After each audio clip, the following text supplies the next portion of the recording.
3호 법칙이라는 말이 있습니다. 한때 법원이 유독 재벌 총수범죄에 징역 3년에 집행유예 5년을 선고하는 경향을 보여 붙여진 비아냥인데요. 그런데 이와 유사하게 최근 국회의원 선거법 위반 사건에서 벌금 80만 원을 선고하는 판결이 잇따랐습니다. 죄는 인정하되 벌금 100만 원 이상인 당선 무효형은 피하는 건데 솜방망이 처벌이라는 비판이 일고 있습니다. 나혜인 기자입니다. 이른바 재벌가 3호 법칙이라는 말은 2000년대 유행했습니다. 당시 고 이건희 삼성 회장과 정몽구 현대차 회장 등 기업 총수들이 경제범죄 사건에서 하나같이 징역 3년에 집행유예 5년으로 풀려나자 정찰제 판결이라는 비아냥이 잇따랐습니다. 지난달 국정농단 사건 파기환송심에서 징역 2년 6개월 실형을 선고받은 이재용 삼성전자 부회장에 대해서도 뇌물 액수에 비하면 처벌이 가볍다는 비판이 나왔지만 그나마 3호 법칙을 깨 다행이라는 평가도 있었습니다.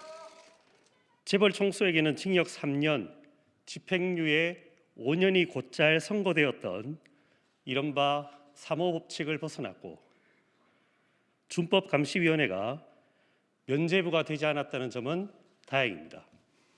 봐주기 판결 논란은 최근 국회의원들의 선거법 위반 사건에서도 이어지고 있습니다. 선출직 공무원이 공직선거법 위반으로 벌금 100만 원 이상 형을 확정받으면 당선 무효가 되는데 아슬아슬하게 의원직을 지켜주는 벌금 80만 원 선고가 잇따르는 겁니다. 재산 신고를 누락한 혐의로 기소된 국민의힘 조수진 의원은 지난달 1심에서 유죄가 인정됐지만 당선에 영향을 미치지 않았다는 이유로 벌금 80만 원. 아쉬운 마음이 있습니다만 판결 결과는 존중해야 된다고 생각합니다. 이상입니다.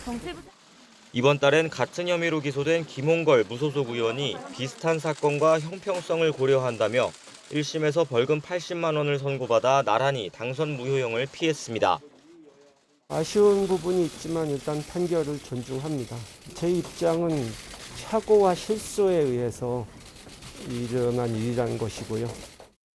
실제로 지난해 선거법 위반 혐의로 재판에 넘겨진 21대 현역 국회의원 27명 가운데 1심에서 당선 무효형을 받은 건 국민의힘 홍석준 의원과 더불어민주당 김한정 의원 2명뿐입니다. 아직 1심 재판이 진행 중인 사건을 빼면 8명이 100만 원 미만 벌금형이나 선고유예, 무죄 판결 등을 받았습니다. 앞서 의원 33명이 기소된 20대 국회에서도 19명이 100만 원 미만 벌금형을 받았는데 벌금 80만 원이 10명으로 가장 많았습니다. 이른바 80만 원 법칙은 국민이 직접 뽑아준 의원직이 달린 만큼 사법부도 당선 무효 기준을 민감하게 고려할 수밖에 없었던 결과라는 해석도 나옵니다. 100만 원 이상을 선고받았을 때 그 당사자가 입는 피해가 너무 크고 예를 들면 징역형의 집행유예로 선고받았을 때 직을 상실한다든지 하는 걸로 하면 벌금 80만 원이라는 소액으로 판결하는 경우는 아마 없지 않을까 싶습니다.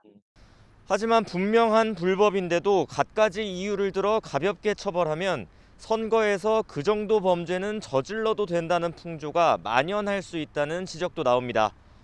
YTN 나혜인입니다.